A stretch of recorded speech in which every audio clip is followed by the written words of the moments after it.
Okay, it's 5:30. I will call the meeting to order. I'd like to start by acknowledging that this meeting is respectfully held on the traditional territory of the Sycos First Nation, on whose land we live, work, and play. We have an agenda circulated. Would somebody like to move adoption? Seconder? All in favor? That's carried.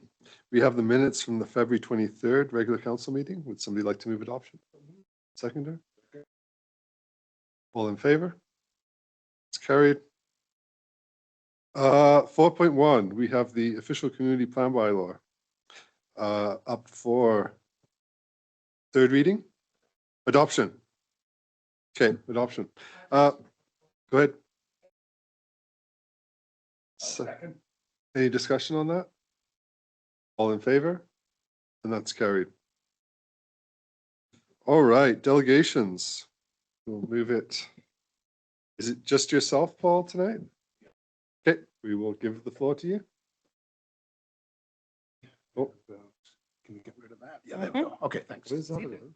Oh, no, we're good now. Okay, am I on? Yep. Okay. Okay. Evening, Mayor and Council, and as our Mayor has so astutely recognized, my Vice President abandoned me and went to Mexico. So good evening, Mayor, and half the Council, which I guess has gone to Mexico too. So the reason we wanted to do this presentation for you is that Council was very different in the time that this was set up, the Vanderhoof Community Foundation. This was 2019. And a lot of you won't actually know what we do or what our objects are. And since Vanderhoof Municipality was part of the setting up for this foundation, we thought it'd be time to come back and talk to you. Okay, so let's see what works. Oh, there we go. Okay, so our mission statement, supporting a broad, inclusive, diverse community where life in the Vanderhoof area is enhanced and strengthened. And sort of our mantra is building community today, tomorrow, and forever. So we set the endowment fund, or the endowment fund was set up, not by me. There were $200,000 provided by the District of Vanderhoof Regional District. Each kicked in $50,000, and then the NDIT put in the matching funds. And we've gone from there in 2019 now to, actually that's the official number, 382,000, but it's over 400,000 now. Okay. So the progress isn't dramatic, but it's slow and steady, okay? So in 2019, the first grant program dealt out $2,500. And to date, we have dealt out $81,000. And I think that's quite good for a small town like Vanderhoof. All grants are to nonprofits and charities in the regional district area F. Okay, so we go out as far as Clucas, but not as far as Fraser Lake, which kind of surprised some of the people in Fraser Lake when they applied for grants. Okay, where do we get our funds? Well, individual donations, fundraising events, family trusts and named funds, legacy funds. So if you're doing your will, put something in for the community foundation, just anything over $10,000 is quite acceptable, okay? And payroll deductions. Okay. So named funds. So these named funds are incorporated within the main endowment fund. Okay. So when we're giving out grants this year, since both of these named funds are eligible to grant now, they have sufficient funds there, we'll be naming the grants from the Vanderhoof Community Foundation, the Forge Family Fund, and Andros Family Fund, so that these family funds are recognized in the grants. So we also have under the Vanderhoof Community Foundation, the Vanderhoof Search and Rescue Funds, now up to nearly $25,000, and the Vanderhoof Hospice Society.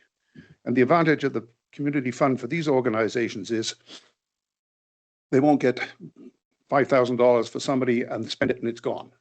You put that $5,000 into this, and that $5,000 will be producing funds for that organization indefinitely. So the component of the Vanderhoof Community Foundation Fund never gets spent, okay? So you put in $10, it's there forever.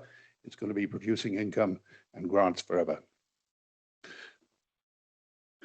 So we do have to have an operating budget, which is slightly outside of the The endowment fund costs us around $2,500 a year, and we don't use endowment funds for this. We have done things like the 50-50 draws and things like that for the operating budget. So our challenges in increasing the endowment fund are finding new sources and reinforcing established sources of funding for the endowment fund.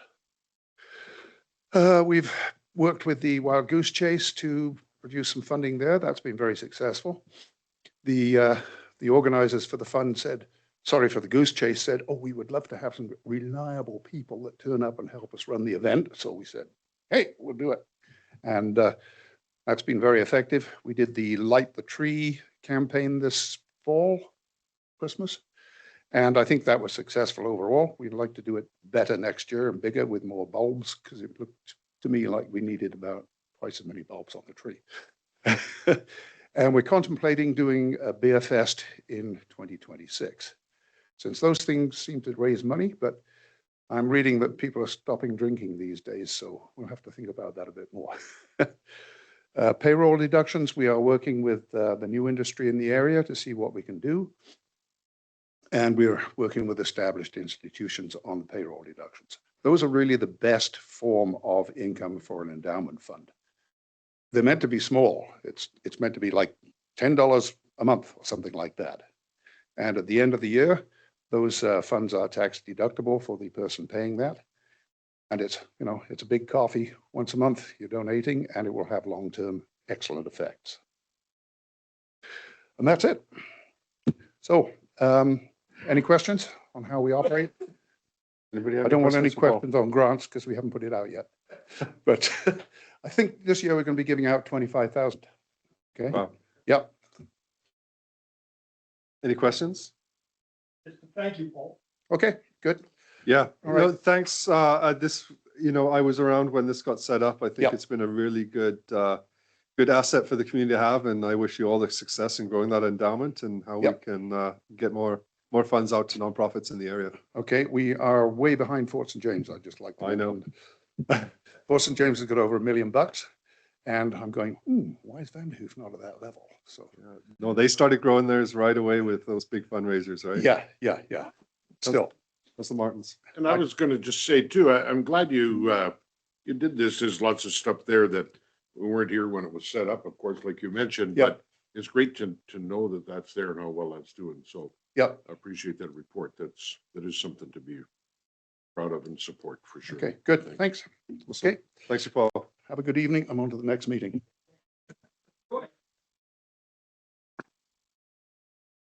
Okay, we will move on to 6.1, Local Government Development Approvals Program.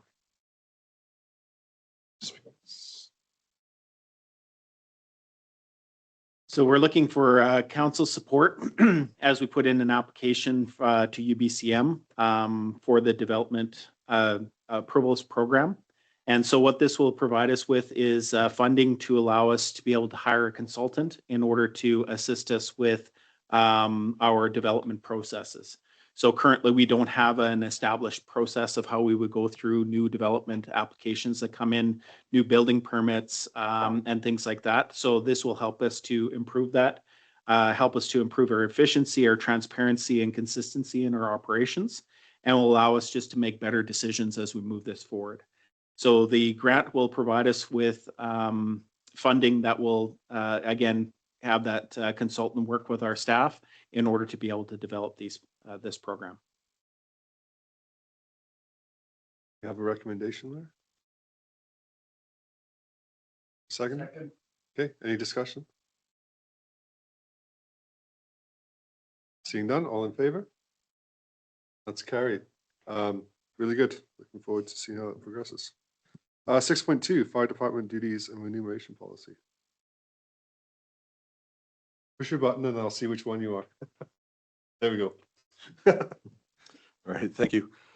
So in 2025, we did a new bylaw, and that new bylaw actually covers a lot of the stuff in the 8.5. And so we're asking for the policy to be rescinded, and anything that needs to be covered, we're doing it through our operations and guidelines. Awesome. We have a recommendation there too. I'll move that. Do it. Awesome. Seconder, Second. Councillor Martins. Any discussion? Seeing none, all in favor? And that's carried. 6.3, business license amendment bylaw. This is for adoption. I'll move that. Seconder? Any discussion?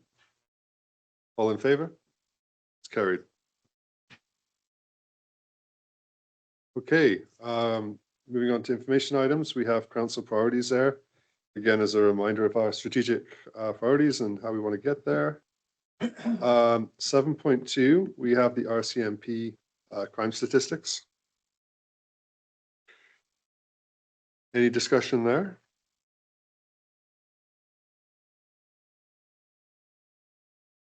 No. It's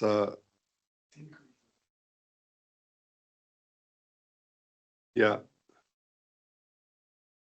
And there's so many factors that can lead to increases and decreases when you're using such small numbers, and how enforcement is done. It's a really tough one to get out.